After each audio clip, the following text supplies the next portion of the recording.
Olá, está no ar o Bom para Todos. As mobilizações que ocorreram em todo o país colocaram em destaque a questão da mobilidade urbana. Mobilidade urbana é a capacidade de se deslocar dentro da cidade num tempo razoável, de forma segura e confortável, o que está cada vez mais difícil. Esse é o tema do Bom para Todos de hoje. Aqui o cidadão tem espaço, prestação de serviço, informações de interesse. Você pode sugerir temas e comentar o programa. Participe conosco. O Facebook é facebook.com/RedioTVT ou então você pode participar pelo Twitter, que é @RedioTVT. Acompanhe o nosso programa também pela internet. Acesse o site www.tvt.org.br. Além disso, você pode acompanhar pela Rádio Brasil Atual. É só sintonizar na FM 98,9 em São Paulo. A mobilidade urbana interfere na qualidade de vida das pessoas e acaba refletindo na economia e na sociedade pelas perdas que provoca. Como utilizar as vias de acesso e dar prioridade ao transporte coletivo integrado é a grande preocupação de todas as cidades do mundo. A solução é ampliar a infraestrutura urbana e investir mais nos meios de transportes coletivos.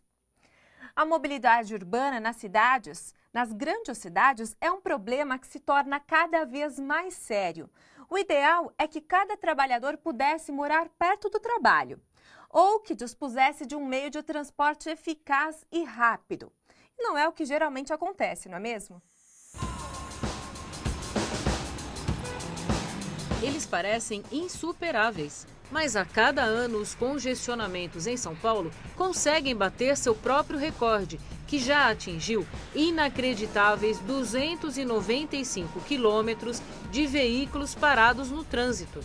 Soluções poderiam ser encontradas se tivesse sido elaborado o plano de transporte e circulação viária, como previsto no plano diretor. Luciane mora no Itaim Paulista, Zona Leste, a 42 quilômetros de onde trabalha, na Vila Mariana, Zona Sul. Para chegar ao trabalho às 9 da manhã, ela pega o primeiro ônibus antes das 6. E daqui você vai até onde?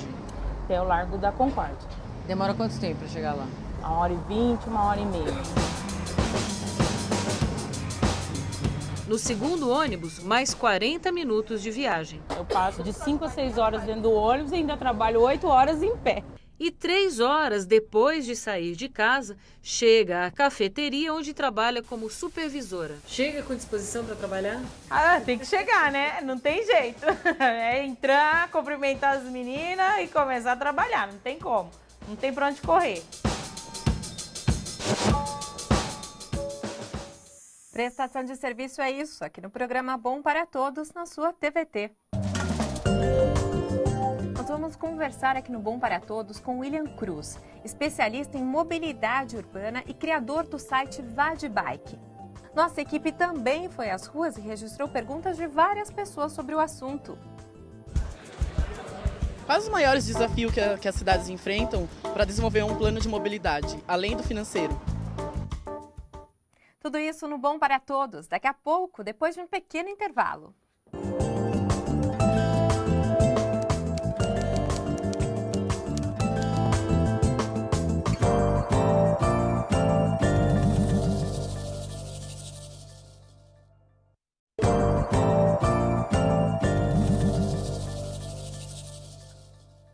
Estamos de volta com Bom para Todos. A mobilidade urbana preocupa cada vez mais o Estado e a sociedade.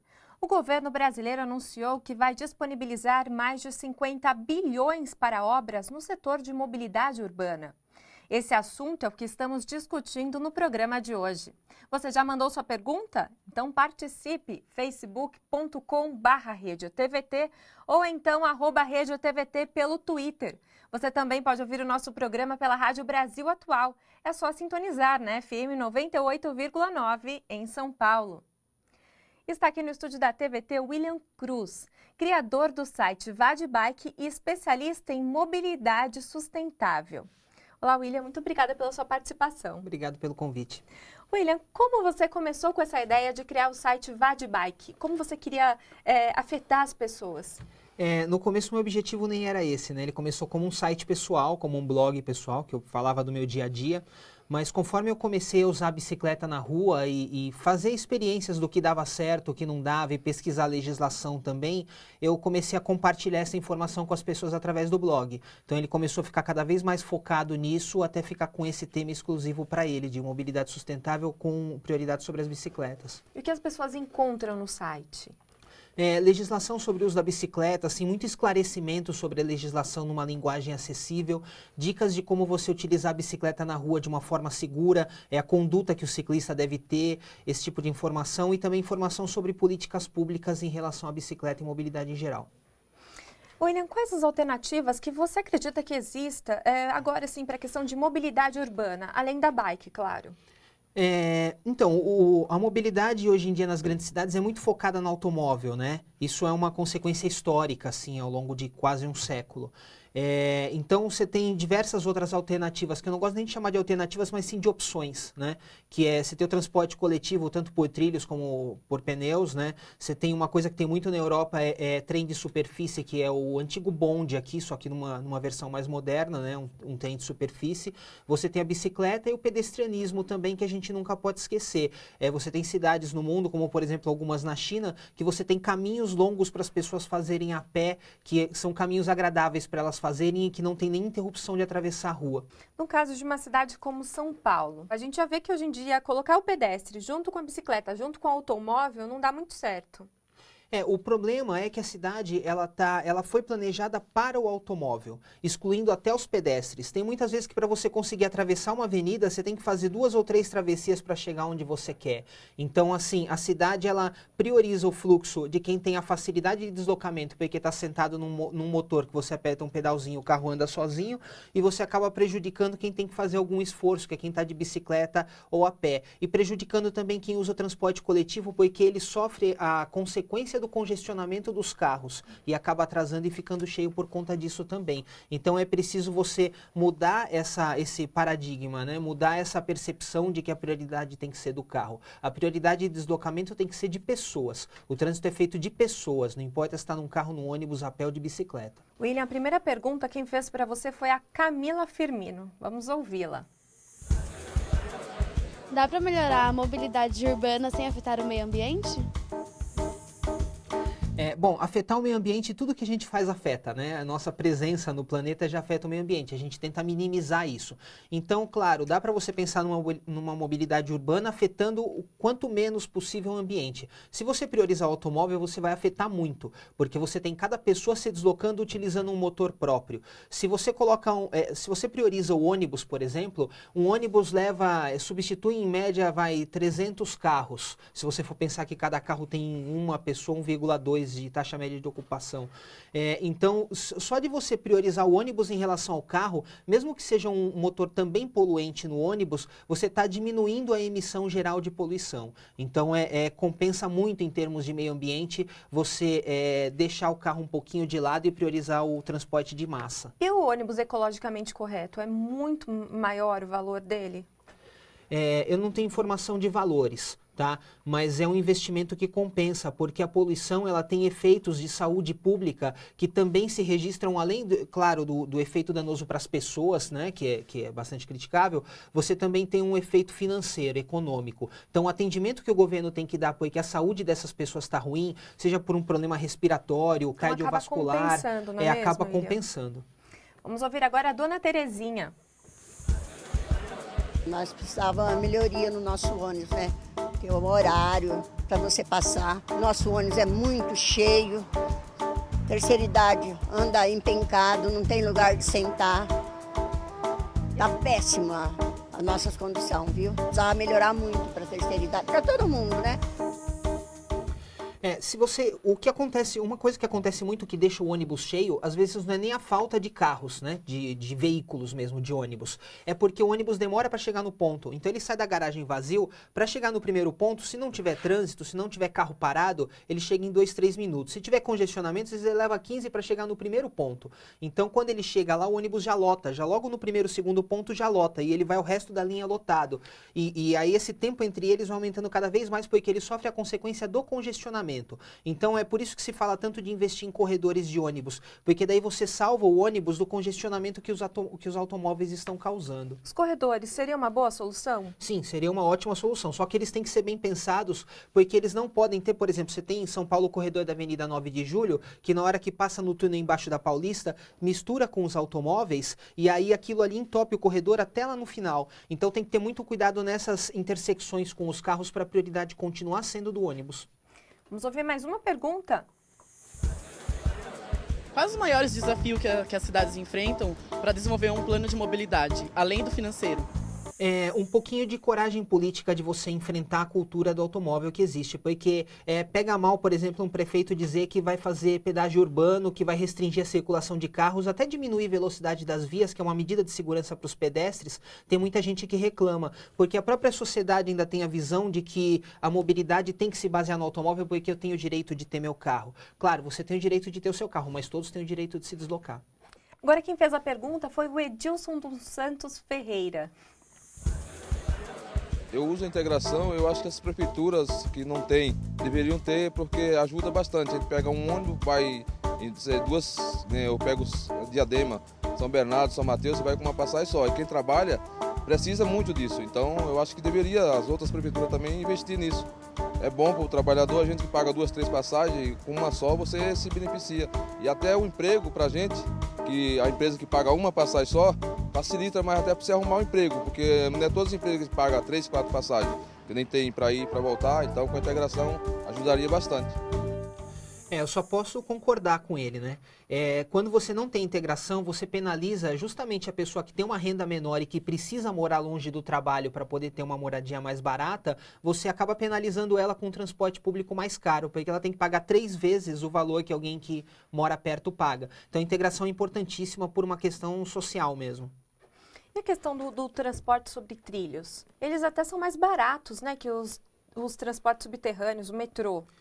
Você não tem o custo de você fazer o túnel, né? Túnel, porque exatamente. dependendo onde for, é bastante difícil de fazer, porque debaixo da terra você tem de tudo ali, encanamento, tudo pedra que você não consegue quebrar, então sai muito caro mesmo. E o trem de superfície, ele tem esse custo bem menor. Esse monotrilho que eles estão adotando agora em São Paulo é uma das soluções de trem de superfície, só que você também tem o custo de construir as pilastras e o caminho por cima. Dá para você fazer uma solução de canteiro central, que ele fica ali com semáforos nos cruzamentos, tudo, dá para fazer também, sai bem mais barato. Vamos ouvir a pergunta do Wagner. Eu quero saber como é que o governo ou as autoridades vão dar uma prioridade ou uma acessibilidade para o veículo não motorizado, porque hoje nós temos 4 rodas e 2 rodas. O 4 rodas tem motor a gasolina, o 2 rodas a motor a combustão humana. É incompatível esses 2 veículos numa mesma via. Então, Wagner, o incompatível é a diferença grande de velocidade, né? Então, uma das coisas que você pode fazer é diminuir a velocidade da via. A outra é você segregar a bicicleta com ciclovia, que é recomendável só em avenida mais rápida. Mas o principal, e quem anda de bicicleta na cidade, e provavelmente você também sabe disso, é o motorista que não aceita a presença da bicicleta na rua. Então, a gente tem que divulgar cada vez mais que a bicicleta ela é um veículo e tem o direito de circulação, e esse direito precisa ser respeitado, porque é isso que acaba colocando as pessoas que estão de bicicleta em risco na via. Então é necessário campanhas, né, educativas nesse sentido. Sim, William. é importantíssimo, porque é preciso reconhecer que a bicicleta é um de todos os veículos que estão ali, bicicleta, ônibus, carro, caminhão, todo mundo tem o direito de circular. Agora, a educação e respeito no trânsito é essencial. Chegou uma pergunta aqui do Jefferson da Silva. Ele pergunta o seguinte: qual deveria ser a velocidade máxima permitida para os automóveis para circular numa cidade sem que prejudique pedestres, pessoas que estão andando de bicicleta? Existem vários estudos sobre isso. Tem até campanhas no exterior que se fala de 30 milhas por hora, né, que dá mais ou menos uns 48 quilômetros, alguma coisa assim.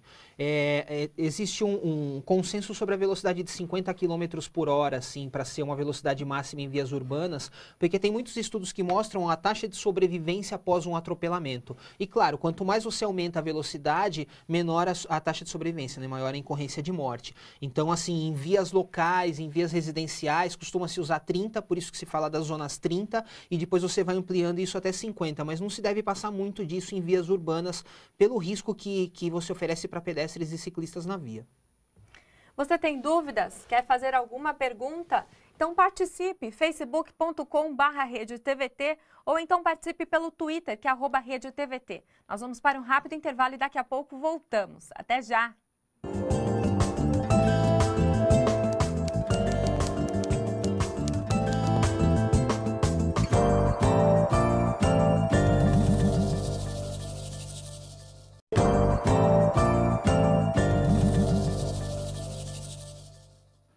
Estamos ao vivo pela internet e também na Rádio Brasil Atual. É só sintonizar na FM 98,9 em São Paulo. No programa de hoje estamos falando sobre a mobilidade urbana. O crescimento da frota de veículos no Brasil chegou a 400% nos últimos 10 anos. Essa realidade exige que as prefeituras e a sociedade criem medidas eficazes e não poluentes. O que pode ser feito a curto e a médio prazo para evitar os congestionamentos e o caos urbano? Tire suas dúvidas, envie perguntas. O Facebook é facebook.com/RedeTVT ou então @RedeTVT pelo Twitter. Continuamos conversando com William Cruz, criador do site Vadbike e especialista em mobilidade sustentável. William, como é a sua rotina de bicicleta? Quais são as questões de segurança que você pensa quando você vai tirar a bicicleta de dentro da sua casa e vai entrar numa rua? E quais as dicas que você daria para as pessoas? Bom, a rotina é basicamente a mesma que se eu fosse de carro, só que ao invés de entrar no carro eu pego a bicicleta e vou para onde eu tenho que ir. Muda um pouco no dia que está chovendo, claro, né? Aí eu costumo colocar uma capa de chuva, uma roupa que eu possa molhar no caminho e me troco no destino. Agora, questão de como que eu planejo, assim, quando eu vou em algum lugar de bicicleta, a primeira coisa que eu faço é olhar no mapa para tentar um caminho que fuja das avenidas, né? E além de fugir das avenidas, que fuja de subidas muito íngremes. Então, é bom você ter um pouco de conhecimento da região que você vai ou da cidade onde você está. E é possível você planejar um caminho que evite ao máximo subidas e vias rápidas, mesmo que você tenha que alongar um pouco o caminho para isso. Agora, a questão de segurança, a gente tem várias recomendações, né? Uma delas é você ocupar a faixa, andar mais ou menos na linha de 1/3 da faixa, pelo menos. Que apesar de parecer um pouco antipático, é uma medida de segurança importante. Porque se você ficar muito no canto, todos os carros vão passar na mesma faixa onde você está, porque eles veem que tem espaço para isso, e eles vão passar muito perto do guidão. E uma pequena esbarrada no guidão pode te virar e te derrubar para debaixo da roda daquele veículo. Então é importante você ocupar a faixa, porque você tem um espaço de fuga para sua direita e você obriga o motorista a mudar de faixa. Mesmo que alguém tirar uma fina, você tem um espacinho para fugir. Andar sempre na mão dos carros para você não surpreender os motoristas, porque eles precisam ter tempo de reação para desviar de você. E você estando na mesma direção que eles estão, você também, ele se aproxima numa velocidade menor. Se você tiver ao contrário, você se aproxima muito mais rápido. Usar iluminação durante a noite é importantíssimo. A gente costuma dizer que a iluminação na bicicleta é mais importante até que o capacete, porque você previne uma situação de risco, em vez de se preparar apenas para sobreviver a ela. No site Vadbike tem todas essas dicas? Tem bastante dicas lá. Ótimo. Tem. Você então entrar as no pessoas site, podem entrar, é vadbike.org. Vadbike.org, não tem BR. Tem logo em cima uma parte dicas, você clica ali em dicas e tem bastante informação. Tem até como você enfrentar subidas, o que fazer se a sua empresa não tem chuveiro, tem Bem várias interessante. dicas úteis assim. Vamos práticas. ouvir então agora o Adriano Souza. Por que nós não temos transporte 24 horas? Por que nós não temos metrô 24 horas hoje em São Paulo? Justamente a lei de trânsito hoje que está figurando referente às bebidas hoje, eu acho muito legal, tem que ter mesmo, tem que ser muito mais exigentes mesmo com quem bebe e dirige, mas ao mesmo tempo, por que nós não temos um transporte? É bastante importante isso, porque se as pessoas ficam sem opção de transporte público para voltar, elas acabam pegando o carro mesmo quando elas vão sair para beber, né? Porque a pessoa fica ali sem opção. Então, tem uma iniciativa que vão fazer agora em São Paulo, que é você colocar uma linha de ônibus cumprindo o trajeto do metrô durante a madrugada. Mas é muito difícil para quem vai sair à noite fazer isso sem usar um carro ou um táxi. Mesmo se você quer ir de bicicleta, você não tem onde estacionar, porque os estacionamentos não aceitam, né? Então, as pessoas acabam mesmo indo de carro. Então, é importante você oferecer alternativas para que as pessoas possam deixar o carro em casa nessas situações. Agora a pergunta quem faz foi o Guilherme dos Anjos. Eu trabalho no centro de São Paulo e eu gostaria de saber como que eu faço para organizar um grupo de carona coletiva. Tem alguns sites já que fazem isso. Eu não lembro o nome exato do site, o endereço para poder dar agora, mas se você colocar lá no buscador grupos de carona ou caronas coletivas, alguma coisa assim, você encontra. Tem maneiras de você organizar isso pela internet. Mas o mais importante é você tentar organizar com as pessoas no lugar onde você trabalha ou nas empresas em volta, na região. Então dá uma procurada, porque certamente tem gente que mora na sua região e trabalha ali, faz o mesmo caminho que você de carro todo dia. Vocês usam 2 carros, podiam usar um só. Às vezes Exatamente. 4 pessoas no mesmo carro. Vamos ouvir agora a Sônia Tadeu. O que eu vejo hoje é que entra governo, sai governo e cada um deles está mais preocupado em pôr a sua marca na cidade do que realmente fazer um projeto que vai ter continuidade. E não importa o governo que venha depois, entendeu? Se você começou um projeto de metrô, o outro tem que entrar e tem que dar continuidade. Os prefeitos e mesmo os governadores, enfim, o pessoal do executivo, às vezes tem uma certa resistência de continuar a obra do governo anterior, porque fica com medo que o anterior leve a fama e não ele, né? Mas é que precisa parar com essa ótica de que o resultado de um bom governo é uma ou outra obra. Não é porque o fulano fez uma ponte que ele foi um bom prefeito, não é porque o fulano fez uma estrada que ele é um bom governador. É pelo conjunto das realizações e é isso que deve ser analisado. Se ele pegar muitas obras que ficaram paradas, colocar todas em andamento e finalizar elas, eu tenho certeza que o governo dele vai ser bem avaliado. William, eu queria que você deixasse uma dica rápida sobre mobilidade urbana. Tentar pensar diferente, porque é muito enraizado na nossa cultura aquela coisa de que a melhor solução para você chegar em algum lugar é usar o automóvel. E nem sempre é, e às vezes existem soluções tão boas quanto. O conforto não é só você ficar sentado num banco confortável ouvindo sua música enquanto você está parado e os outros estão passando. O conforto pode ser você chegar mais rápido também. E quanto mais as pessoas deixarem essa mentalidade de lado e partirem para outras formas de transporte, a cidade melhora para todo mundo. E quanto mais pessoas adotarem essas outras formas de locomoção, melhor vai ser para essa pessoa que quer continuar dirigindo de qualquer forma. William, muito obrigada pela sua participação hoje aqui no programa. Obrigado pelo convite. O Bom para Todos terá serviços e informações que são do seu interesse. Faça perguntas, expresse sua opinião e dê sugestões. O e-mail é bomparatodos@tvt.org.br. Muito obrigada pela participação e por estar com a gente. Afinal, este programa da TVT é feito para você. Até o próximo. Boa semana a todos.